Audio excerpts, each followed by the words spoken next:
แกะแกะเด็ดไม่ได้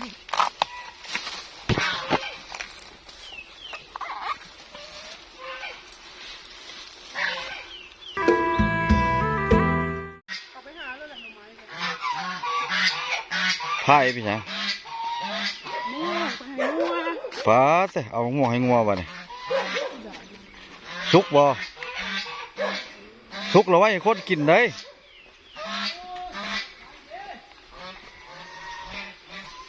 เลี้ยงห่านมันก็ซ้ำเดี๋ยวก็สั่งพอละป๊อดน้ำแห้งผิดปกติปีนี้เนาะช่วยกับเริ่มอาบน้ำช่วยอาบน้ำแต่เช้าคุณ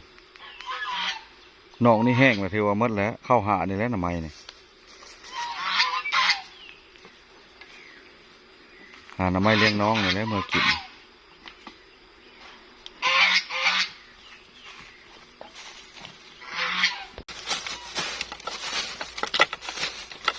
น้องมันก็กำลังออกง่ายบ่ไปเห็นบอกซับเดี๋ยวหลายคนบ่มาเอานะโอ้ยไล่ห่านเลยเด้ไปไล่ออกมาไปไล่ออกมา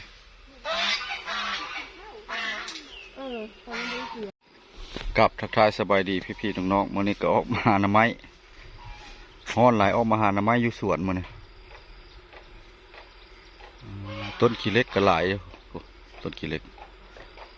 โอ้เอาขี้เหล็กไปแกงกระแซบได้นี่มาหาหน่อไม้อยู่สวนเพื่อนเนาะอยู่พี่ละทางดงขึ้นไปทางตีโพคนาตัวนี้มันเป็นสวนกล้วยสวนอ้อยโมเมนต์เฮือนบ้านคนเนาะหัวใช้ไข่ก็หลาย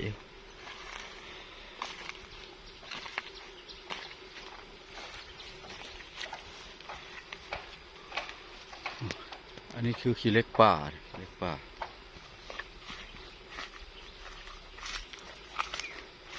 ยามนี้เนี่ยฝนตกเลยจะขมเลยขี้เหล็กเนี่ย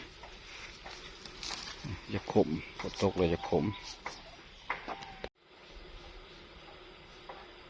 น้ำก็แห้งผิดปกติปีนี้แต่เก่าสะตัวเทิงในโบแห้งจะเคลื่อนนี่ว่าแห้งกระดอแห้งหลายปีนี้ตั้งฮ้อนเลยฮ้อนหลายปีนี้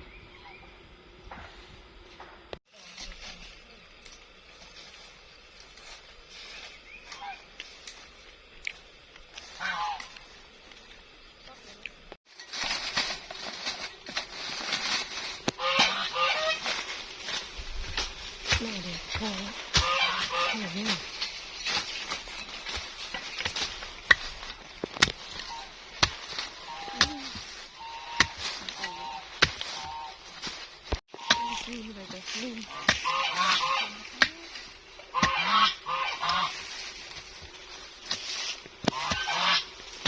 ความสว่างก็ไปโดนไปไม่ทันค่ะ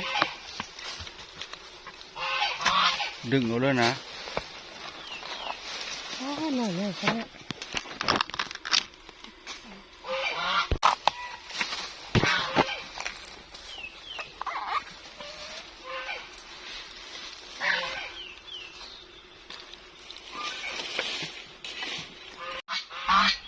ห่านในลักไล่ห่านในเด้เอาห่านในบ่ไปต้มกินนี่ต้มห่านในกระแซบอยู่บ่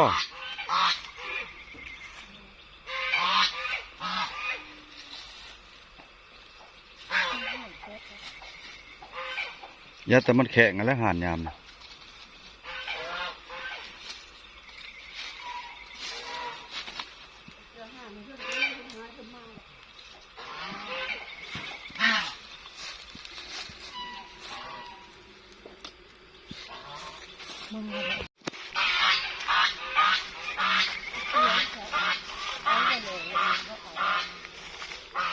มันพอแล้วก็ยากแล้ว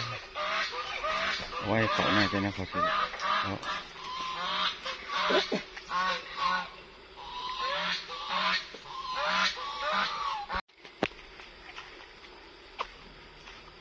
ไปตีลักไล่นี่เบิ่ง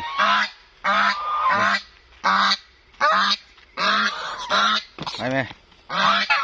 ไปไหมโอ้มะม่วงสุกแล้วเด้อ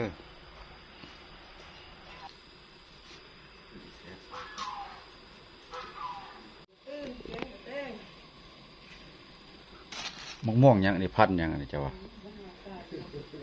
ฮะ งามนะ อย่าคือมะม่วงโสของโบแม่นนะพันคำอันนี้มะม่วงก้นเงี้ยนอันนี้มาเอาทุกอย่างมาใส่มะม่วงมากินมาสุก เห็นเนี่ยมากบมัน พี่ใส่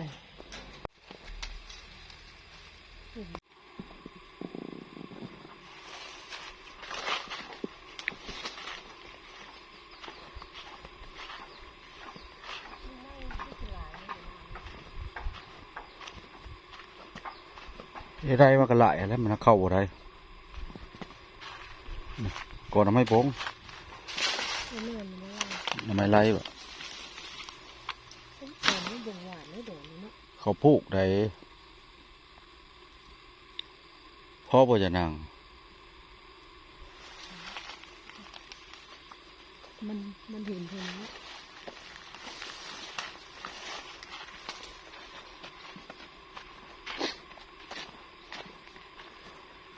สำนักกับพ่อเลยที่บอก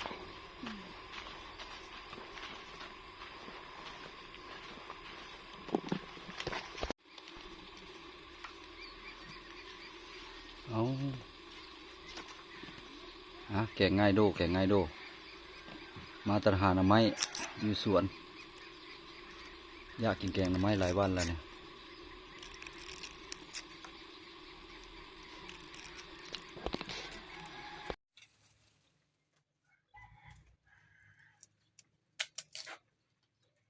เอาละ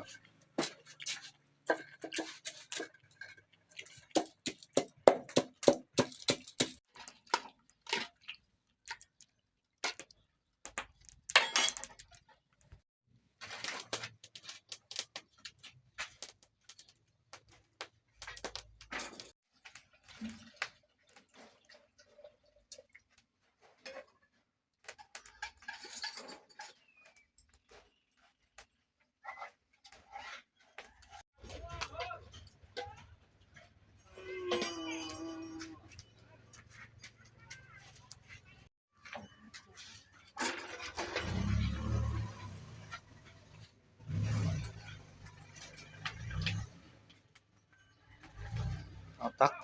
กเคยเห็นรถบ่ได้เนี่ย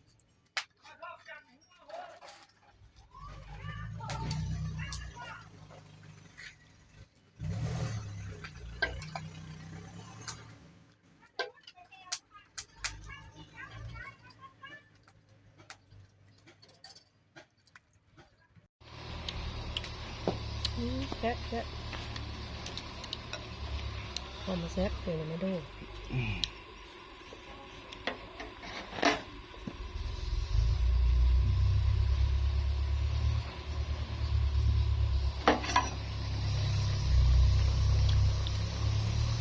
เพิ่นหล่อ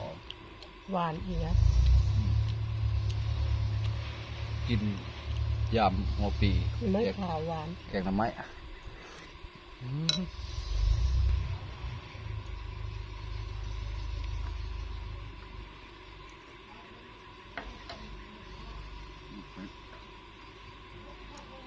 เพิ่นหล่อมองลง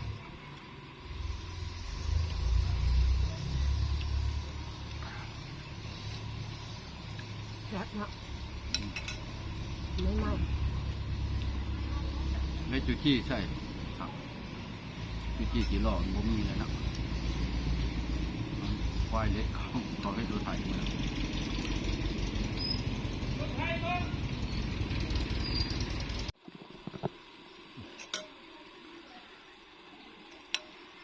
แกงหน่อไม้ไม้ปีเนาะ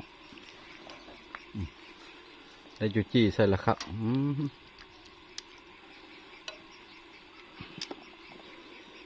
คลิปนี้ก็สิผมมีอย่างหลายเนาะพี่น้องเพราะว่าได้ไปสวนแล้วไปหาหน่อไม้มากินแกงง่ายโดเนาะคลิปหน้าคลิปในจึงสิได้ถ่ายให้เบิ่งใหม่พี่น้องเฮาไปก่อนพี่น้อง